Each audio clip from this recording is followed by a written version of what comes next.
अद्वैतला चिठ्ठी दाखवून कलाने अगदी अद्वैतचा पान उताराच केला आणि मग अशा प्रकारे अद्वैत बनला कलाच्या ताटाखालचं मांजर।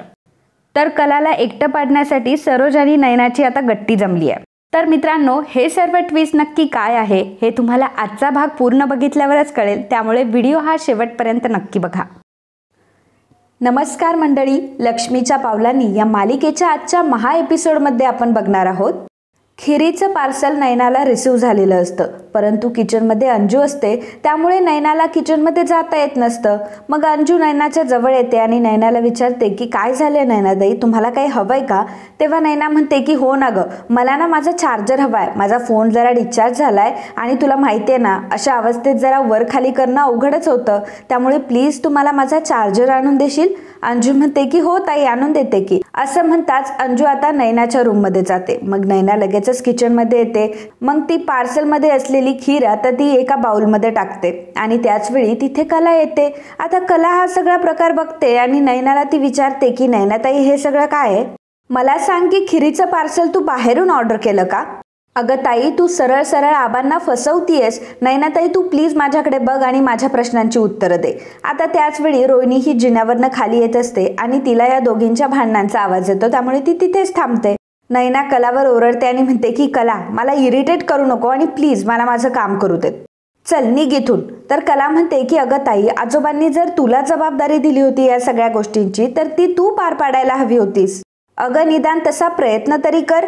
तेव्हा नयना कलाला म्हणते की कला, मी तुला पहिल्यांदा आणि शेवटचं बजावून सांगते की प्लीज तू माझ्यामध्ये येऊ नकोस। कला म्हणते की नाही ताई, तुझा हा खोटारडेपणा मी कधीच खपवून घेणार नाही आणि तुझा खोटारडेपणा मी कधीच पाठीशी घालू शकत नाही। बरं चल, तुला माझ्याकडनं नव्हतं शिकायचं तर रजनी मॅडम कडून शिकायचं होतं, अंजूकडून शिकायचं होतं, आणि एवढंच नाही तर इंटरनेटवर शेकडोने व्हिडिओ आहे ते बघून तू हे काम करू शकली असती। मग नयना कलाला म्हणते की तुझा हा चांगुलपणा तुझ्याकडेच ठेव आणि मला अक्कल शिकवणं बंद कर।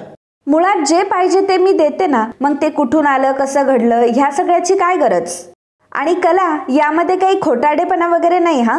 पानात खीर पाहिजे होती, पानात खीर आली, मग ती कुठून आली, कशी आली, या सगळ्या गोष्टींनी काय फरक पडतो? त्यामुळे प्लीज तू मुद्दा वाढवू नकोस आणि मला तुझ्यासारखं उद्योग वाढवायला अजिबात जमत नाही।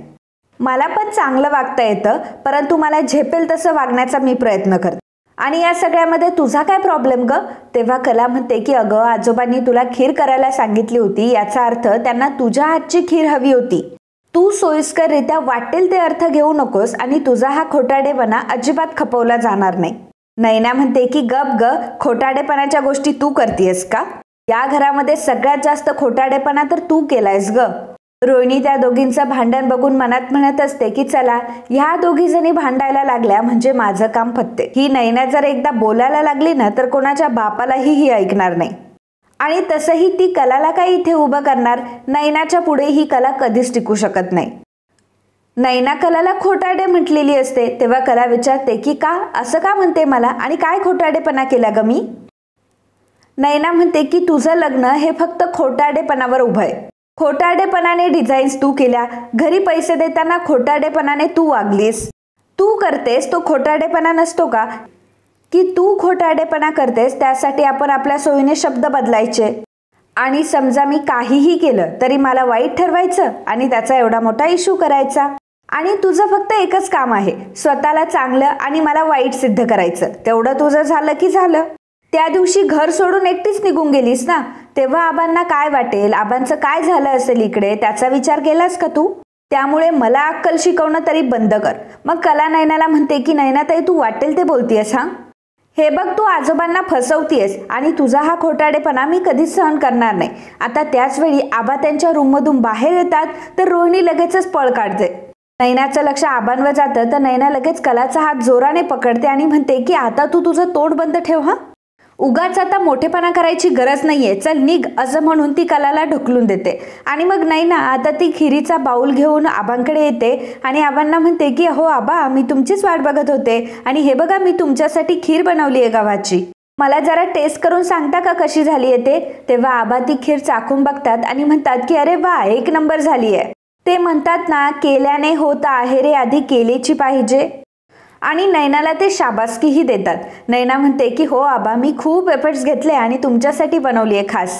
आबा नैनाला म्हणतात की हे बघ, असाच जर एक एक पदार्थ तू बनवत राहिली ना तर आपोआप तू सगळ्या गोष्टी शिकणार. आता उद्या जर तुला बाळ झालं तर तुझं बाळ तुझ्याकडे हट्ट करणार, मग तुला त्याच्यासाठी प्रत्येक पदार्थ बनवून द्यावा लागणार. मग स्वतः बनवलेला पदार्थ किंवा हॉटेलमध्ये बनवलेला पदार्थ या दोन्ही गोष्टींमध्ये फरक असतोच की. नैना मनामध्ये म्हणत असते की चांगलं चांगलं खाण्याची चटक आहे आबांना, फक्त चांगलं चांगलं यांना बनवून खाऊ घातलं की लगेच बाजू घेतात. पण हे मात्र बरं आहे, आत्ता समजलं मला कसं यांना हँडल करायचं ते. नैना आबांना म्हणते की बरं आबा, तुम्ही पोटभर खा हा, मी माझ्या खोलीमध्ये जाते. आता आबा त्यांचं खात असतात आणि मग नैना आता तिथून निघून जाते. त्याचवेळी अंजूही तिथे आलेली असते. कलाला आबांना या सगळ्या गोष्टी बोलायच्या असतात, परंतु तिची हिंमतच होत नसते, कारण आरोपी तिची बहीणच असते. मग कला अंजूला सांगते की अंजू, सगळा स्वयंपाक झालाय, आता जेवणाच्या टाइमला तुम्हाला आवाज दे. मग कला आता तिच्या रूममध्ये येते तर अंजू किचनमध्ये निघून जाते. मित्रांनो, जर तुम्ही व्हिडिओ बघतच असाल तर प्लीज व्हिडिओला लाईकसुद्धा करा, कारण लाईक करण्यासाठी काही वेळ नाही लागत आणि तुमचा तो लाईक आमच्यासाठी खूप महत्त्वाचा आहे. आता कला जेव्हा रूममध्ये येते तेव्हा अद्वैत तिचं अंथरूण घालत असतो, म्हणजे गादी टाकत असतो.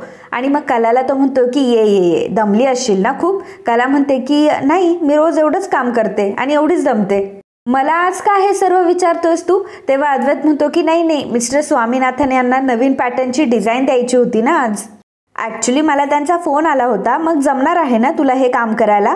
कला म्हणते की माझ्या डिझाईन्स तयार आहे त्यांच्यासाठी आणि फक्त थोडंसं फिनिशिंग वर्क राहिलंय आणि ते तर मी रात्रीतून करून टाकेल. आता तशी माझी सगळी कामं झाली आहे, लगेच करायला घेईल.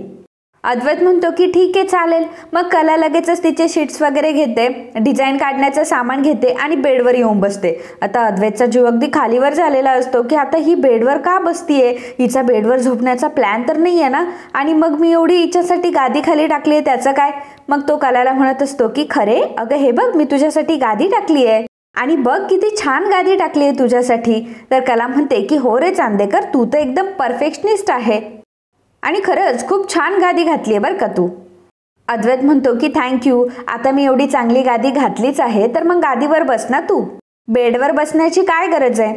तेव्हा कला म्हणते की किती रे चांदेकर, किती करतोस तू, आणि तसंही मी बेडवर फक्त बसले, काही झोपले नाहीये. अद्वैत म्हणतो की याचा अर्थ म्हणजे तू बेडवर झोपणार आहेस का? हे बघ, तुझ्या नावात जरी चांदी असली आणि व्यवसाय जरी सोन्याचा असला ना तरी सुद्धा तुझा बेड हा लाकडाचाच आहे. नाही जडलेत त्याच्यावरती. आणि तसंही मागच्या वेळी जेव्हा मी इथे काम करायला बसले होते तेव्हा माझं काम पटकन पूर्ण झालं होतं. त्यामुळे मला असं वाटतं की इथं माझं काम छान होतं. आणि आमच्या कलाकारांचं असंच असतं, एखादी जागा जर आम्हाला लाभली तर आम्हाला असं वाटतं की त्याच जागेवर आमचं काम होतं. त्यामुळे मला सांग की मी इथं बसू की नको बसू. मग अद्वैत मान डोलवतो की हो बस, आणि मनामध्ये म्हणत असतो की का करते ही बाई माझ्यासोबत असं, हिने तर मला छळण्यासाठीच जन्म घेतलाय. त्या दिवशी जसा हिने माझा व्हिडिओ बनवला ना तसा व्हिडिओ मलाही बनवावा लागेल आणि तो व्हिडिओ डायरेक्टली आबांना नेऊन दाखवला पाहिजे, म्हणजे कसं लगेच सरळ होईल. अद्वैतही आता बेडवर येऊन बसतो तर कला आता त्या डिझाईन्स काढत असते आणि त्यावेळी तिचा पाय हा अद्वैतच्या उशाजवळ आलेला असतो. मग अद्वैत तिच्यावर ओरडतो आणि म्हणतो की खरे हे काय चाललंय, तू जिथे पाय ठेवलायस ना तिथे मी रोज डोकं ठेवतो. कला म्हणते की मग काय झालं. अद्वैत म्हणतो की हे बघ, मी तुला सांगितलं ना मला घाणेरडेपणा अजिबात सहन होत नाही, म्हणून मला टॉलरेट नाही होणार ही गोष्ट. कला म्हणते की हे बघ चांदेकर, मी काम करतेय. अद्वैत म्हणतो की हो खूप झालं तुझं काम, तू तुझं काम आहे ना खाली बसून कर. कला म्हणते की काय रे चांदेकर, काय प्रॉब्लेम काय तुझा, आणि ही दादागिरीची भाषा माझ्यावर नाही वापरायची. मी माझं काम अगदी व्यवस्थित करते आणि तसंही मी पाय काय चिखलात बुडवून नाही आले, स्वच्छच आहे माझे पाय. त्यामुळे उगाचच हे भलते सलते आरोप माझ्यावर नको करूस. अद्वैत म्हणतो की हे बघ, तूच तर आता मला म्हटली ना की तू परफेक्शनिस्ट आहे म्हणून मला गादीवर एक सुरकुती सुद्धा सहन होत नाही. मला स्वच्छता लागतेच आणि अनक्लीननेस मी अजिबात सहन करू शकत नाही. हे बघ, आता तू बघतीयस काय अशी, हे बघ तू जा आणि तुझ्या गादीवर जाऊन बस बरं. आता तू आहेस म्हणून मी तुला बेडवर बसू तरी देतोय, नाहीतर मी बेड कोणासोबतही शेअर करत नाही. चल आता 3 म्हणण्याच्या आतमध्ये उठ बरं. 1 2 3. कला काय उठत नाही आणि तीच अद्वैतवर ओरडते की चांदेकर, लहान मुलगा आहेस का तू, आणि काय रे हे 1 2 3 म्हणे, आणि हे बघ माझे पाय किती स्वच्छ आहेस, असं म्हणत ती अद्वैतला पाय दाखवते. तर अद्वैत ते पाय बघून डायरेक्टली बेडच्या खालीच उतरतो आणि म्हणतो की काय चाललंय का तुझं. तर कला म्हणते की बघ ना, माझा पाय थोडासा जरी खराब असेल तर चॅलेंज आहे. अद्वैत म्हणतो की काय करतेस तू तुझे तळपाय काय मला दाखवतीयस आणि माझ्याकडे काय ते तळपाय करतेस. हे बघ, तुला बसायचं असेल तर बस, परंतु अशी उपडी मांडी घालून अजिबात बसायचं नाही. कला म्हणते की ठीक आहे, मी नाही घालत उपडी मांडी, आणि तसंही मी कशी बसते हे जास्त महत्वाचं ना, डिझाईन्स कशी बनवते हे महत्वाचं नाहीच आहे. अद्वैत म्हणतो की म्हणजे? तर कला म्हणते की मी एक कलाकार आहे आणि कलाकाराची एक वेगळी पद्धत असते. आता तू जर मला सांगितलं की असाच कागद धर, तसाच कागद धर, अशीच बस, तशीच बस, हलू नको, हे करू नको, ते करू, तर मी तुला सांगते की डिझाईन्स तर बनतील, परंतु त्या कशा बनतील याची मी खात्री तुला देणार नाही. मी आता तुला शेवटचं विचारते की मला सांग तुझ्यासाठी काय महत्वाचं आहे? मी कशी बसते हे तुझ्यासाठी महत्वाचं आहे की मी डिझाईन्स कशी बनवते हे महत्वाचं आहे? अद्वैत कलाला म्हणतो की उगाच डिझाईनच्या नावाखाली मला ब्लॅकमेल करू नकोस हा. कला म्हणते की आता उगाच इकडचं तिकडचं बोलू नको, तुला काय महत्वाचं आहे ते सांग मला. अद्वैत म्हणतो की डिझाईन्स महत्वाचं आहे. मग कला म्हणते की झालं आता सगळं सॉल्व, आणि मग कला आता पुन्हा एकदा उपडी मांडी करून बसते आणि तिच्या डिझाईन्स बनवत असते. अद्वैत बडबड करत असतो एकट्याशीच की नुसता पसारा घालून बसायचं, पसारा नाही तर हे असं बसायचं, स्वच्छता नीटनेटकेपणा याच्याशी तर काही संबंध नाही. कला म्हणते की पुन्हा एकदा अद्वैत चांदेकर, मी तुला सांगतेय की मी स्वच्छ आहे आणि फक्त माझे हातपाय नाही तर माझं मनही स्वच्छ आहे. तुमच्यासारखं नाहीये मन माझं, बाहेर एक आणि मनात एक. अद्वैत म्हणतो की एक मिनिट, तुला नेमकं काय म्हणायचंय? तेव्हा कला म्हणते की नेमकंच बोलते मी, आणि उगाचच एवढं घाबरल्यासारखं करू नकोस, तुझ्यासाठी नाही बोलते मी, इतर लोकांसाठी बोलते. आता मी नुसतं बोलतच बसायचंय की माझं कामही करायचंय? तेव्हा अद्वैत म्हणतो की कर तुझं काम. मग कला आता तिच्या डिझाईन्स बनवत असते. पुन्हा मग कला एखादी आयडिया सुचण्यासाठी आता बेडवरून खाली उतरते आणि एरझरे घालत असते, विचार करत असते. अद्वैत तिला म्हणतो की आता तुला डिझाईन्स नाही बनवायचे आहे तर हा पसारा उरकून ठेव ना. कला म्हणते की हो उचलेल ना मी, माझं काम झालं की उचलेल मी, की तसंच द्यायचं आहे स्वामीनाथन सरांना. अद्वैत म्हणतो की पण ह्या डिझाईन्स तर पूर्ण झालाय ना. मग कला म्हणते की आता ह्या डिझाईन्स पूर्ण झालाय की नाही हे तुला समजणार की मला समजणार? हे बघ, मला त्या डिझाईन्समध्ये अजून काहीतरी थोडंसं वाढवावं असं वाटतंय, परंतु काय वाढवावं हे मला कळत नाही, म्हणून मी फेऱ्या मारतीये, आणि फेऱ्या मारलं की मग सुस्त लगेच. अद्वैत म्हणतो की कशी आहेस ग तू? मगाशी म्हटली की बेडवर बसल्यावर सुस्त, नंतर म्हटली की उपडी मांडी घातल्यावर सुस्त, आणि आता काय म्हणते तर फेऱ्या मारल्यावर सुस्त. अद्वैतला म्हणते की चांदेकर तुझा नक्की प्रॉब्लेम काय आहे रे? म्हणजे मला कसं सुचलं पाहिजे हेही आता तू ठरवणार का? हे बघ, मी शीर्षासन करूनही माझे डिझाईन्स बनवेल, तुला काय प्रॉब्लेम आहे त्याच्याशी? तुला डिझाईनशी मतलब आहे ना? अद्वैत म्हणतो की मला स्वच्छतेसाठी सुद्धा मतलब आहे. आता तू ते पाय खराब करून येणार, एरझरे घालणार आणि पुन्हा माझ्या बेडवर बसणार. चांदेकर अरे नको रे असं करू, आणि हे बघ माझी जर एकदाची लिंक गेली ना मी काहीच करू शकणार नाही. हे बघ आम्हा कलाकारांना ना. तेव्हा अद्वैत म्हणतो की हो कळलं, मार फेऱ्या तुझं तू. मग कला आता एरझरे मारत असते. मग थोड्या वेळाने तेलाची बाटली घेते. तर अद्वैत उठतो आणि म्हणतो की हे तेल कशासाठी हातात घेतले तू? कला म्हणते की अरे चांदेकर मला केसांना तेल लावायचंय, उद्या मला केस धुवायचे आहेत म्हणून मी घेतेय. आणि तसंही तेल हे केसांना लावण्यासाठीच असतं, खाली टाकून दुसऱ्यांना घसरवण्यासाठी नाही. मग अद्वैत तिला म्हणतो की उगाच तू मला ते बोलू नको हा. मग कला म्हणते की मग तू कशाला बोलतोयस, आणि हे बघ आता तुम्हाला डिस्टर्ब करू नको हा. तेव्हा अद्वैत कलाला म्हणतो की ठीक आहे चल बाजूला हो, मला चार्जर घ्यायचंय, असं म्हणून कलाला तो बेडवर ढकलून देतो. तर कलाचे हात हे तेलाचे असतात आणि शीट्सवर कलाचा हात पडल्यामुळे सगळे शीट्स हे तेलाचे झालेले असतात. अद्वैत कलावर ओरडतो आणि म्हणतो की काय करून ठेवलंस ग तू? हे एक काम तुला धड करता येत नाही का ग? आधीच आपल्याकडे वेळ कमी आहे, आता डिझाईन कशा काय पूर्ण होणार? तिच्यावर ओरडतो आणि म्हणतो की एक कामही तुला धड करता येत नाही का ग? कला म्हणते की अरे तू मला धक्का दिलायस. अद्वैत तिला म्हणतो की मी नाही धक्का दिलाय तुला. कला अद्वैतला म्हणते की किती चिडचिड करतोस रे तू? अद्वैत म्हणतो की चिडचिड नाही तर काय करू, जर डिझाईन्स बाजूला आहे त्याच्या आजूबाजूला कोणी काही तेल घेऊन फिरतं का? म्हणते की चांदेकर आता काय करायचं आणि काय नाही करायचं हे तू मला अजिबात सांगू नकोस हा. जर मी खोलीमध्ये एकटी असते तर माझ्याकडून नसतं सांडलं तेल, माझ्या डिझाईन्स देखील पूर्ण झाल्या असत्या आणि माझ्या केसांना तेलही लावून झालं असतं. पण तू काय सारखं मध्ये येतोय आणि मला डिस्टर्ब करतोय. अद्वैत म्हणतो की नाही बरोबर आहे, सगळे काही प्रॉब्लेम होत आहे ना ते माझ्यामुळेच होत आहे. ऍक्च्युली ना माझाच प्रॉब्लेम आहे. तू कला खरे आहेस, लोक तुझ्याशी लाख चांगलं वागतील, पण तू मात्र त्यांच्याशी आहे तसंच वागणार. ऍक्च्युली खरं सांगू का, तुझ्यासोबत चांगलं वागण्याची तुझी लायकीच नाहीये. कला म्हणते की नाही बरोबर आहे ना, माझी आणि माझ्या घरच्यांची तुझ्यासमोर काहीही करण्याची लायकी नाहीये. अद्वैत म्हणतो की झालं, आता हे एक वाक्य धरून बस आणि ऐकवत बस मला आयुष्यभर. जाऊ दे ना, मी पण कोणाशी बोलतोय. आता सगळ्या डिझाईन्सची वाट लावून ठेवली, उद्या मिस्टर स्वामीनाथन यांना मला उत्तर द्यावं लागेल. किती इम्पॉर्टंट डिझाईन्स होते हे, आणि हे असं करून ठेवलंय. ऑफिशियल कामाचे जरा सुद्धा मॅनेज नाहीये. घरात असं तेल घेऊन कोणी काम करतं का? प्रोफेशनलिझम काय असतं माहितीये का तरी तुला? तसंही तुझं काय जातंय म्हणायला, आणि तसं कंपनी माझी आहे ना त्यामुळे मलाच फरक पडणार. कला म्हणते की हे बघ चांदेकर, उगाच तू काही बोलू नकोस हा, तुझं वाटेल ते ऐकून घेणार नाहीये मी. आणि तुझं बंद झालेलं मी माझं मला परत सुरू झालं. अद्वैत म्हणतो की जस्ट शट अप, माझं मी बघून घेईल काय करायचं ते, आणि माझं काय आहे ना, मला तुझ्याकडनं ऐकण्याची काही गरज नाहीये. बघ एक गोष्ट लक्षात ठेव की तू ज्या कंपनीमध्ये काम करतेस त्या कंपनीचा हेड मी आहे. केवळ तू फक्त माझ्या रूममध्ये राहते म्हणून तुझे टँट्रम सहन करणार नाहीये मी, समजलं तुला? मी तुला ज्या सवलती देतो त्या ऑफिसच्या कामामध्ये वापरायची काही गरज नाहीये. मला म्हणते की हो का, तसंही तू माझं केवढं सहन करतो ना. मग अद्वैत म्हणतो की हो का, नाही करत का तुझं सहन मी? सांग मला मग मी काय सहन नाही करत ते, तुझ्याशी नको तितकं चांगलं वागतोय मी. तू काहीही केलं तरी आबा तुझी साईड घेतात आणि तू प्रत्येक वेळी जाऊन त्यांना पिना मारतेस. प्रत्येक वेळी तुझ्यामुळे आबा मला ओरडतात. आजपर्यंत आमच्या घरात असं कधीच झालं नव्हतं. एवढंच नाही तर आबा आईला सुद्धा बोलतात आणि हे सगळं फक्त तुझ्यामुळे होतंय. मी तुझ्याशी कितीही चांगलं वागलो ना तरी सुद्धा तू माझ्याशी चांगलं वागतच नाही. माझा चांगुलपणा तू डिझर्वच करत नाही. कला म्हणते की बरं असं. अद्वैत म्हणतो की हो असं काय, असंच. जेव्हापासून तुझी मंगळागौर झाली तेव्हापासून तुला प्रत्येक गोष्टीमध्ये मी सपोर्ट करत होतो, तुझ्याशी चांगलं वागत होतो, तुला मदत करत होतो आणि आता सुद्धा मी तुझ्याशी चांगलंच वागतोय. आणि तुलाही माहितीये ना माझ्या कामाची एक सिस्टम आहे आणि मला डिस्टर्ब केलेलं अजिबात आवडत नाही ते. आणि तू काय केलंस, माझ्या कामाच्या गोष्टींवर असं तेल सांडवलंस. आणि तुला सांगू का आता तू काय करशील, तू एक तर डिरेक्टली घर सोडून निघून जाशील, नाहीतर माझी आबांकडे चुगली करशील.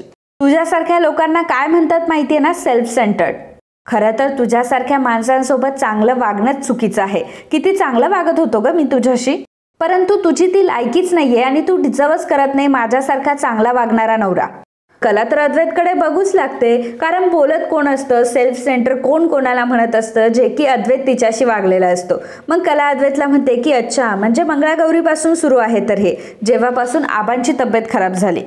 मग कला आता तिची पर्स काढते आणि त्या पर्समधून ती चिठ्ठी काढते जी अद्वैतने बाप्पासमोर ठेवलेली असते आणि त्यामध्ये लिहिलेलं असतं की तो खरेसोबत फक्त नाटक करतोय. आता अद्वैत जेव्हा ती चिठ्ठी वाचतो आणि ही चिठ्ठी कलाकडे कशी काय आली त्यामुळे त्याला धक्का बसतो.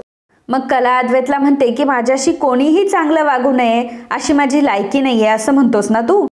मंगळागौरीपासून तर आतापर्यंत गादी अंथरेपर्यंत हा अद्वैत चांदेकर माझ्याशी खोटं बोलत होता, त्याचं काय? खरेपणाचा फक्त मुखवटा त्याने लावला होता आणि आतापर्यंत हे सगळं खोटं होतं असं म्हणू का मी? चांदेकर, अरे जेव्हा मी तुला फसवलं होतं ना तेव्हा तू जागोजागी माझा अपमान करत होतास. अरे एवढंच नाही तर माझ्या घरच्यांना चोर म्हणायला सुद्धा तू मागे पुढे बघितलं नाही. आता माझ्या भावनांची तू अगदी राख रांगोळी केलीये आणि तरी सुद्धा तुझं असं म्हणणं आहे का मी तुझं ऐकू आणि हे सगळं बघत बसू आणि पुन्हा एकदा तू माझं खेळणं करावं आणि तुझ्या खरेपणाच्या मुखवट्याला मी भुलावं. द ग्रेट अद्वैत चांदेकर, जे कधी खोटं बोलत नाही, ज्यांना खोटं सहन होत नाही. मग हे सगळं काय? याला खोटं म्हणत नाही का? याला फसवणूक म्हणत नाही का? चांदेकर, हे बघ, जेव्हा मी खोटं बोलले होते तेव्हा तू मला वाटेल ते बोलला होता. तू मला शिक्षा दिली, माझा अपमान केलास.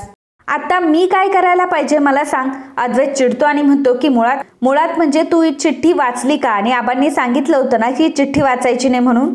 मग तू जे काही करते ते खोटं नाहीये का? मग कला म्हणते की खऱ्या खोट्याचा हिशोब तर तू अजिबात करू नकोस चांदेकर, कारण त्यातून तुझा फक्त बेगडीपणा दिसून येतो. आणि आता सुद्धा अरे तू तुझी चूक मान्य करतच नाहीये आणि वरून तू मलाच का जाब विचारतोय? अरे चांदेकर, तू स्वतःच्या जाळ्यात इतका अडकत चाललाय ना की प्रयत्न करून सुद्धा तू त्या जाळ्यातून बाहेर पडू शकत नाही. तुझं जे काही अडलेलं काम होतं ते पूर्ण होऊ देत एवढाच माझा हेतू होता. गणपतीच्या मूर्तींच्या वेळी तू माझी मदत केली होती त्यामुळे मी भारावून गेले होते. त्यामुळे तुझी चिठ्ठी वाचताना मी स्वच्छ मनानेच वाचली होती आणि त्यावेळी माझ्याही चिठ्ठीत मी हेच लिहिलं होतं की चांदेकरची जी कुठली इच्छा असेल ती पूर्ण होऊ देत. त्यामुळे तुझी चिठ्ठी वाचण्यामध्ये माझा कुठलाही घाणेरडा हेतू अजिबात नव्हता. उलट माझा असा समज झाला होता की खरंच चांदेकर किती बदललाय आणि तो किती चांगला वागतोय माझ्याशी. अरे ज्या कुटुंबाला तू नेहमी नावं ठेवतोस ना त्या कुटुंबातली माझी आई मला सांगत होती, अगं कला, अद्वैतराव तुझ्याशी खूप चांगलं वागताय, तू त्याच्यावर विश्वास ठेव. पण तू काय केलं? शेवटी तू माझ्या विश्वासाला तडा दिलास ना. हे बघ चांदेकर, तू जे काही वागलायस ना ते मी आयुष्यभर लक्षात ठेवेल हा. हे बघ, तू माझ्याशी जर असा वागलाय ना तर मी बघ कशी वागते ते. अद्वैत बोलायला लागतो तेव्हा कला त्याला म्हणते की एक शब्दही बोलू नकोस. मी तुझं काहीही ऐकणार नाही आणि गप्पही बसणार नाही. एखाद्या माणसाची चूक झाल्यावर जसा तू पेटून उठतो ना तशी मीही पेटून उठणार. आणि मग एखादी व्यक्ती पेटल्यावर कसं जळायला होतं ना ते तूही बघ. अद्वैत म्हणतो की बोलू दे मला. आणि तू म्हणतेस ना की इतके दिवस मी चांगलं वागण्याचं नाटक का करत होतो, तर ऐक. मंगळागौरीच्या दिवशी जे ताड तू वरती निघून आली त्यामुळे आबांना जो त्रास झालाय तो मी माझ्या डोळ्यांनी बघितलाय. मला त्यांची ही अवस्था बघवत नव्हती आणि म्हणूनच मी हे सगळं करायला सुरुवात केली. कला म्हणते की मग तेव्हा हे सर्व सांगण्याची हिंमत नाही झाली का तुझी? मग तेव्हा तुम्हाला का नाही सांगितलं की खरे मला हे सगळं पटत नाहीये म्हणून? तुला तर तिरस्कार आहे ना, खोटेपणाचा आहे. जे तू मला ऐकवतोस ते 4 भिंतींना ऐकवायचं होतं, परंतु तुझा जो काही आवाज चढतो ना तो फक्त माझ्या समोर चढतो, बाकी सर्वांसमोर मात्र तुझा आवाजच जातो. मग अद्वैत म्हणतो की हे बघ, मी जे काही वागलो ते आबांसाठी वागलोय आणि मी हे असं काही वागतोय हे माझ्या आईला देखील माहित नाहीये. ती सुद्धा या सगळ्या गोष्टीमुळे खूप हर्ट झालीये, तरी सुद्धा मी तिला काहीच कळू दिलं नाही, कारण माझ्यासाठी आबांची तब्येत जास्त महत्वाची. कला म्हणते की अद्वैत, तुझा प्रॉब्लेम काय आहे माहिती का? तू तुझ्या सोयीने खरं खोटं करतो. मला मान्य आहे की कधी कधी खोटं हे बोलावं लागतं, परंतु तू जेव्हा खोटं बोलतोस ना तेव्हा तुझ्याकडे 100 कारणं तयार असतात आणि ती कारणं कशी बरोबर आहे ना हेच तू पटवून देत असतो. आणि माझ्या वेळी तू काय करतो आठव जरा. मी जरी खरं वागले ना तरी सुद्धा ते किती खोटं आहे ना हे तू मला पटवून देण्याचा प्रयत्न करतो. आणि जर मी खोटं बोलले असेल तर माझ्या स्वप्नांचा पान उतारा करतोस आणि माझ्या घरच्यांचाही पान उतारा करतोस. म्हणजे माझं खोटं ते खोटं असतं आणि तू जे काही करतो ते चांगलं करण्यासाठी करतो. बरेच चल ठीक आहे की सगळ्यांसमोर तू माझ्याशी खोटं खोटं वागत होता. मग मला सांग की इथे रूम मध्ये माझ्याशी चांगलं वागण्याची काय गरज होती? मूर्ती घडवताना माझ्यासोबत थांबण्याची किंवा माझी काळजी घेण्याची तुला काय गरज होती? तो सगळा खोटाडेपणा काय होतात हे जरा मला समजून सांगशील का? तेव्हा अद्वैत तिला म्हणतो की कारण तू चुगलीखोर आहेस. तुला जर हे कळलं असतं ना की मी तुझ्याशी इतरांसमोर चांगला वागतोय आणि एकट्यामध्ये वाईट वागतोय तर मात्र तू लगेचच आबांना जाऊन त्याची चुगली केली असती आणि म्हणूनच मी असं केलं नसतं का तू? मला सांग बरं. तेव्हा कला म्हणते की बरं ठीक आहे, समजलं मला, पण मग मला सांग की तुझं ठरलंय का की फक्त आजोबांसाठीच तू फक्त माझ्याशी चांगलं वागणार आहेस? अद्वैत म्हणतो की हो, कारण आबांना त्रास झालेला मला नकोय. कला म्हणते की ठीक आहे, तू माझ्याशी असा वागला ना, आता बघच मी तुझ्याशी कसं वागते ते. मग कला आता तिथून निघून जाते. तर इकडे नैना ही रोहिणीकडे येते. मॉमीला तुम्ही मला जे काम दिलं होतं ना ते मी पूर्ण केलंय आणि आबांना मी बनवलेली खीर सॉलिड आवडलीय. पण एक प्रॉब्लेम झालाय की जेव्हा मी खिरीचं पार्सल ओपन करत होते तेव्हा ती कला नेमकं तिथे टपकली आणि मी खीर बाहेरून ऑर्डर केलीये हेही तिला कळलं. बट डोंट वरी, मी तिला व्यवस्थित गप्प केलंय. रोहिणी म्हणते की हो, तू आत्ता गप्प केलंय तिला, पण इथून पुढे मात्र ती तुला प्रत्येक गोष्टीत अडवणार आहे हा, आणि त्यामुळे तू गप्प बसायचं नाही. तुला माहितीये का, ती तुला डॅड समोर कधीच मोठं होऊ देणार नाही आणि त्यामुळे डॅड तुला कधी मोठेपणाचा दर्जा सुद्धा देणार नाहीत. म्हणते की ऍक्च्युली मॉम-इन-लॉ तुम्ही अगदी बरोबर बोलताय. मी जेव्हा आबांसमोर ही खीर घेऊन गेले होते ना तेव्हा ती माझ्या मागे आली आणि मुद्दाम मला हे प्रश्न विचारण्याचा प्रयत्न करत होती की ही खीर तू कशी बनवली. पण तेव्हा तुम्हाला माहितीये का, आबांनी डायरेक्ट माझी बाजू घेतली. तर रोहिणी म्हणते की अरे वा, म्हणजे डॅडला कसं गोळात घ्यायचंय हे तुला कळलंच असेल. फक्त 4 गोष्टी त्यांच्या मनासारख्या करायच्या आणि मग 5वी गोष्टी तुझ्या मनासारखी होती की नाही बघस. तर इकडे सकाळी सकाळी सर्वजण आता ब्रेकफास्टसाठी खाली आलेले असतात. मग नैना सगळ्यांना सर्व करणार असते आणि म्हणते की चला चला ब्रेकफास्ट टाइम, सगळ्यांनी आता ब्रेकफास्ट खाऊन घ्या आणि आज सगळ्यांना मी सर्व करणार आहे. तेव्हा रजनी म्हणते की का? तर नैना म्हणते की असं काय करताय रजनी मामी, रोज तुम्ही आणि कलाच सगळ्यांना सर्व करत असताना, मग मला आज करू द्यात. मी प्रेग्नंट असले म्हणून काय झालं, आपल्या माणसांसाठी तर मी काम करूच शकते. रोज मनात म्हणत असते झालं यांचं नवीन नाटक सुरू, यांना दुसरं येतं तरी काय. रजनी म्हणते की हो नैना, कळतंय मला, परंतु आता तू 2 जीवांची आहेस आणि मी आणि कला करू की सगळं. नैना म्हणते की नाही मामी, माझी खूप इच्छा आहे, आपल्या माणसासाठी काम करण्याचे मला डोहाळे लागलेत असं समजा तुम्ही. आणि डोंट वरी, मला झेपेल तेवढंच मी काम करेल, परंतु सगळ्यात आधी तुम्ही बसा बरं. अहो तुम्ही बसा बरं खाली आणि दगदग करू नका. तुम्ही किती दगदग करत असतात, या आणि बसा बरं. मग नैना रजनीसाठी खुर्ची मागे करते आणि मग रजनीला खुर्चीवरही बसवते. बाबा म्हणतात की नैनाला असं बघताना आश्चर्याचा आणि आनंदाचा धक्काच बसायला लागलाय. म्हणजे करतीयेस तर कर नैना, परंतु चांगल्या मनाने केलं तर ठीक आहे, नाहीतर मग उगाच कोणाला दाखवण्यासाठी हे सगळं करत असशील तर न केलेलंच बरं आहे. त्याच वेळी कला तिथे येते आणि म्हणते आजोबा तुम्ही अगदी बरोबर बोलताय, काही लोकांना खोटाडेपणा करण्याची सवयच असते आणि हाच खोटाडेपणा लोक अगदी सहजपणे आणि उत्तमरित्या पार पाडतात. कला असं अद्वैतला टॉन्ट मारत असते, परंतु नैनाला असं वाटतं की कला मलाच बोलली आहे आणि मग मनामध्ये नैना म्हणत असते हिचं मला काहीतरी करायलाच पाहिजे. मग कला आता किचनमध्ये नाश्ता आणण्यासाठी जाते. त्याच वेळी तिथे नैना येते आणि नैना कलाला म्हणते की काय ग, मी एखादं चांगलं काम करत असते तर तुला तुझी टांग अडवायचीच असते का? तुझा काय संबंध होता ग मध्ये बोलण्याचा? हे बघ, मी तुझी मोठी बहीण आहे, त्यामुळे मला डॉमिनेट करण्याचा प्रयत्नही करू नकोस. तुला मी 100 वेळा सांगितले हा. तेव्हा कला म्हणते की ताई कशाबद्दल बोलतीयस तू? जे काही बोलायचं ना ते स्पष्टपणे सांग. नैना म्हणते की अच्छा, म्हणजे अजून स्पष्ट बोलण्याची गरज आहे का? सगळ्यांसमोर तू काय म्हटली? मी नाटकी आहे, मी खोटेपणाचं नाटक अगदी उत्तमरित्या करते हे म्हटलीस ना तू? तुला लाज नाही वाटत का हे सगळं बोलताना? कला म्हणते की अगं ताई, पण मी ते सगळं तुझ्यासाठी बोललेच नाही ना. नैना म्हणते की वा ग कला, हे तुला छान जमतं हा. म्हणजे सगळ्यांसमोर जखम करायची आणि नंतर मी काही केलंच नाही असं म्हणायचं. तसाही तुझा स्वभावच आहे तो. मी काय तुला आत्ता ओळखते का? तेव्हा कला म्हणते की अगं ताई, तू असं का बोलतेस? अगं मी तुला उद्देशून नाही बोलले हे सगळं, माझ्या तर डोक्यातही नव्हती तू. पण जर तुला तसं वाटलं असेल तर आय एम सॉरी, असं कला नैनाला म्हणते. नैना मग आता ब्रेकफास्टचा बाउल घेऊन डायनिंग टेबलकडे जाते. नैना बाकीच्यांचा तर सगळ्यांचा नाश्ता घेऊन गेलेली असते. मग कला आता अद्वैतच्या प्लेटमध्ये उपमा टाकते आणि त्यामध्ये थोडीशी मिरचीही मिक्स करते. अद्वैतला ती आणून देते. अद्वैत म्हणतो की हे काय, मला रोज ओट्स लागतात आणि उपमा बनवलाय. मग कला अद्वैतला म्हणते की अरे अद्वैत, मी सगळ्यांसाठी आज उपमाच बनवलाय आणि तुला ओट्स हवेत का? मग करू का मी ओट्स? अद्वैत म्हणतो की ठीक आहे, उगाच कशाला बनवत बसते आणि उगाच कशाला तुला त्रास द्यायचा, तू जे काही बनवशील ते खाईन मी, असं अद्वैत मुद्दामच कलाला म्हणतो आणि तेही आबा समोर असतात म्हणून. सरोज मात्र अद्वैतकडेच बघत असते की बापरे, अद्वैतमध्ये एवढा अचानक चेंज कसा काय झाला? अद्वैत आता उपमा खातो, परंतु त्याला खूप तिखट लागतो आणि तो खोकायला लागतो. मग अद्वैत आता चिडतो आणि कलाला म्हणतो की किती तिखट केलाय उपमा, काही अंदाज वगैरे आहे की नाही? कला म्हणते की काही पण काय बोलतोय अद्वैत, मी तर अगदी व्यवस्थितच सगळं घातलंय. आणि मग कला आता एक चमचा खाऊन बघते आणि म्हणते की अद्वैत, सगळं तर व्यवस्थितच आहे, अजिबात तिखट नाहीये अद्वैत. अद्वैत म्हणतो की मी सांगतोय ना तिखट आहे, मी खाल्लाय. मग कला आजोबांना म्हणते की आजोबा, उपमा तिखट आहे का? त्यावर आबा म्हणतात की नाही, बरोबर आहे. मग कला अद्वैतला म्हणते की अद्वैत, 1 मिनिट, मी खोटं बोलते असं तू म्हणू शकतो, परंतु आजोबा कशाला खोटं बोलतील? मग रजनी सुद्धा अद्वैतला म्हणते की नाही रे अद्वैत, उपमा खरंच तिखट नाहीये. अद्वैत म्हणतो की अगं काकू पण. तेव्हा कला आता मुद्दाम अद्वैतला म्हणते की अच्छा, म्हणजे आबांनी माझ्यावर चिडावं म्हणून हे सगळं करतोयस ना तू मुद्दाम?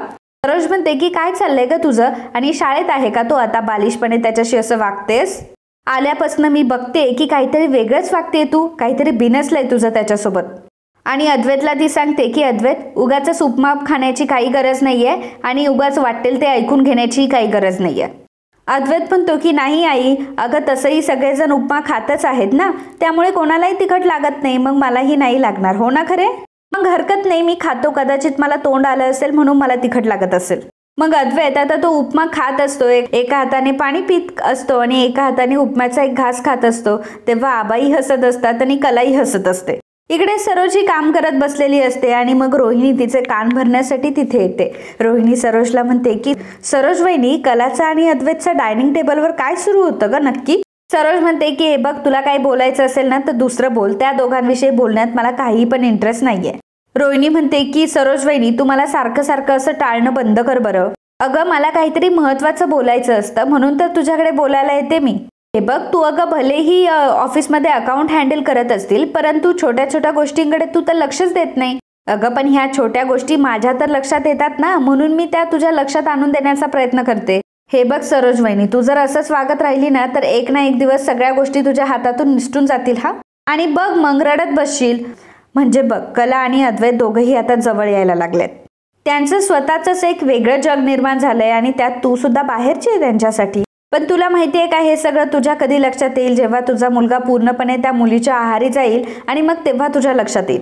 सरोज म्हणते की म्हणजे मी काय करावं असं तुला वाटतं? तर रोहिणी म्हणते की थोडीशी स्ट्रॅटेजी वापरायची, गरज पडली तर राजकारण देखील करायचं. तर सरोज म्हणते की ते सगळं मी काही करणार नाही, मला जे काही वाटतं ते मी स्पष्टपणे बोलते. तर रोहिणी म्हणते की त्यामुळे तू चुकीची ठरशील मग, कारण ती तर काही तोंडावर करतच नाही, ती जे करायचं आहे ते लपून छपून राजकारण तर करतीये.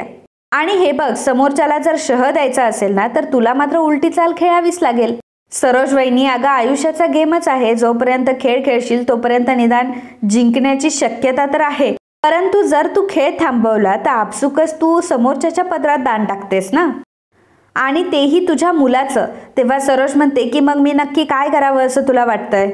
मग रोहिणी म्हणते की शत्रूचा शत्रू हा आपला मित्र असतो, ही स्ट्रॅटेजी वापरायची.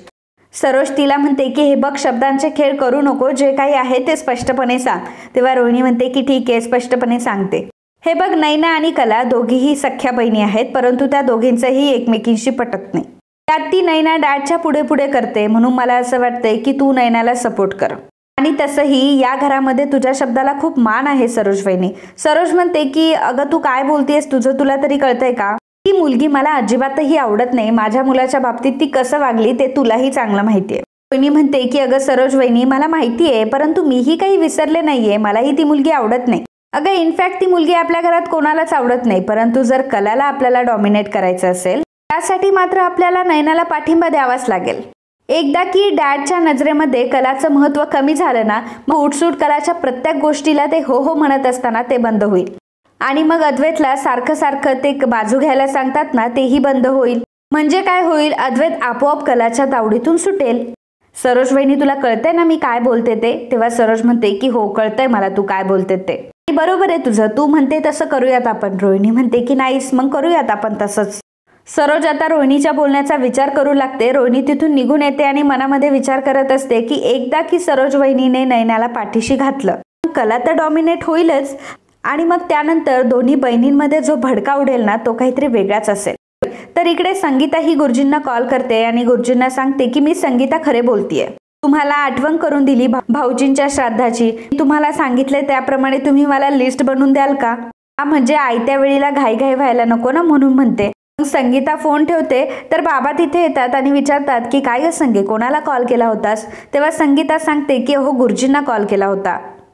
भाऊजींचं श्राद्ध घालायचंय ना आपल्याला, म्हटलं दरवर्षीप्रमाणे यादी पाठवा. बाबा म्हणतात की बरं, हे बाकी तू मस्त केलंय, म्हणजे वेळेवर काम केलंयस. आपली कला इथे असताना प्रत्येक गोष्ट ध्यानात ठेवून व्यवस्थित सगळं कामं करायची. वर्षभर हसत खेळत राहणारी कला काकाच्या श्राद्धाला मात्र अगदी कोमेजून जायची.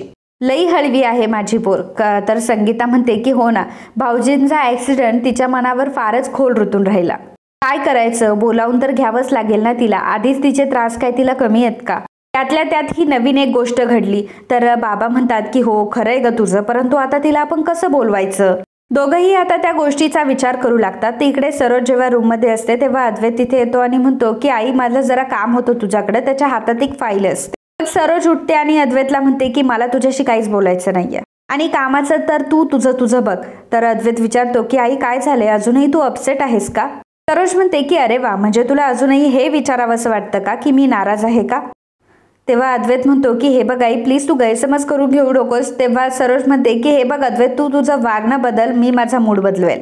अद्वैत म्हणतो की हे बघ आई, मला असं वाटतं की आपण कामाच्या मध्ये आपले फॅमिली इश्यू आणायला नकोय आणि म्हणूनच मी म्हणतोय की आपण आता फक्त कामाबद्दल बोलूयात. सरोज म्हणते की नाही अद्वैत, प्रत्येक गोष्ट तुझ्या मनासारखी नाही होणार आणि जर कामाबद्दल तू मला विचारतोय ना तर माझ्याशी नको बोलू, तुझ्या बायकोशी जाऊन बोल. तू एक काम कर, जाऊन तिला प्रश्न विचार, कारण जगातल्या सगळ्याच गोष्टी तिलाच तर कळतात आणि एवढंच नाही तर सगळ्या प्रश्नांची उत्तरं देखील तिच्याकडेच तर असतात. अद्वैत सरोजला म्हणतो की अगं आई, तिचा ह्याच्या सगळ्यामध्ये काय संबंध आहे? तर सरोज म्हणते की अरे बापरे, म्हणजे मी एवढंसं तिच्याबद्दल वाईट बोलले तर लगेच तुम्हाला उलटून बोलतोयस. तू तर लगेचच तिची बाजू घेतली आणि खरं सांगू का अद्वैत, मला याच गोष्टींचा त्रास होतोय. आजपर्यंत तुझ्या प्रत्येक गोष्टीमध्ये मी तुला पाठिंबा दिला, तुझ्या सगळ्या चुका मी पोटात घालत आले. बिझनेसमध्ये असो किंवा घरामध्ये असो, कुठल्याही संकटात तू अडकला तरी सुद्धा मी तुला बाहेर काढत आली आहे. आणि एवढंच कशाला की ऍक्सिडेंट जेव्हा झाला तेव्हा सुद्धा मी तुला त्या सगळ्यातून बाहेर सुद्धा काढलंय. ती मुलगी आज घरात नाही आली तर तू लगेचच तिची बाजू घेणार आहेस का? अद्वैत मनामध्ये म्हणत असतो की आई तर खूप स्ट्रेट फॉरवर्ड आहे आणि जर मी आता थोडं जरी असं वागलो आणि आईला कळलं की मी नाटक करतोय तर ती लगेचच आबांना जाऊन सांगेल आणि हेही बोलेल की तुमच्यामुळे अद्वैतला नाटकं करावे लागताय आणि कामामध्ये सोडून मला आता संसारामध्ये लक्ष द्यावे लागतंय. काय करू काही कळत नाही. त्यावेळी सरोज अद्वैतवर ओरडते आणि अद्वैतला म्हणते की काय चाललंय रे तुझं? आता नुसतं उभा राहणार आहेस की माझ्या प्रश्नांची उत्तरं पण देणार आहेस? अद्वैत म्हणतो की आई मी फक्त आता तुला एवढंच उत्तरं देऊ शकतो की मी काहीतरी वेगळ्या कारणासाठी असं वागतोय. मी तुझ्याशी या विषयावर सविस्तर बोलणार आहे, परंतु आत्ता नाही, नंतर.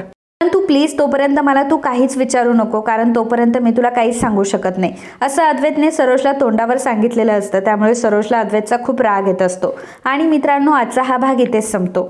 पुढील भागात आपल्याला बघायला मिळणार आहे अद्वैत हा कलाला सोडण्यासाठी तिच्या माहेरी आलेला असतो आणि मग कला गाडीच्या खाली उतरते. कला अद्वैतला विचारते की तू आतमध्ये नाही येणार आहेस का? अद्वैत म्हणतो की हे बघ, तू मला आता लगेचच कुठल्याही गोष्टीसाठी फोर्स करू नकोस आणि मला भरपूर कामं आहेत. मग कला अद्वैतला म्हणते की त्याच्यासाठी नाही बोलवते तुला, चांगलं वागण्याची तुझ्यामध्येच खुमखुमी आहे ना म्हणून बोलवतीये. अद्वैत म्हणतो की हो हो झालं ते, संपलं आता ते नाटक. असं म्हणून अद्वैत तिथून निघून जातो. तर मग संगीता हे सगळं बघत असते आणि संगीताला असं वाटतं की कलाच अद्वैतशी भांडते. मग संगीता आता कलाला समजावून सांगत असते की अगं नवऱ्याशी जरा बोलताना समजून घ्यायच्या 4 गोष्टी. मग कला संगीताला सांगते की आई तो माझ्याशी काही चांगलं वगैरे वागत नाहीये, त्यांनी हे सगळं नाटक रचलं होतं आणि तेही फक्त आजोबांसाठी. आणि आई मी तुला एक गोष्ट नीट जरा स्पष्टच सांगते की यापुढे माझ्यामध्ये आणि अद्वैतमध्ये कधीही काही होऊ शकत नाही. कलाचं हे बोलणं ऐकून संगीताला तर खूप मोठा धक्का बसलेला असतो, कारण संगीताला आतापर्यंत असं वाटत असतं की अद्वैतराव कलाची किती काळजी घेतात आणि ते एक उत्तम नवरा आहेत असं संगीताला वाटत असतं. परंतु आता संगीतासमोरच अद्वैतचा खरा चेहरा आलेला असतो आणि अद्वैतरावांमुळे आपल्या लेकीला किती त्रास होतोय हे संगीताला समजत असतं. त्यामुळे संगीताला आता प्रचंड मोठा धक्का बसलेला असतो. तर मित्रांनो तुम्हाला काय वाटतं की संगीता आता अद्वैतशी बोलेल का? अद्वैतला सांगेल का की तुम्ही माझ्या मुलीसोबत असं का करताय, माझ्या मुलीसोबत असं का वागताय? या सगळ्या प्रश्नांची उत्तरं आपल्याला येणाऱ्या पुढील काही भागांमध्येच पाहायला मिळतील. तोपर्यंत मित्रांनो जर तुम्ही आपल्या चॅनलवर नवीन असाल आणि अजूनही तुम्ही चॅनलला सबस्क्राईब केलं नसेल तर लगेच चॅनलला सबस्क्राईब करा. आणि हो, if you like my video please do subscribe, share and comment. Thank you. मित्रांनो जर तुम्ही व्हिडिओ बघतच असाल तर प्लीज व्हिडिओला लाईकसुद्धा करा, कारण लाईक करण्यासाठी काही वेळ नाही लागत आणि तुमचा तो लाईक आमच्यासाठी खूप महत्त्वाचा आहे.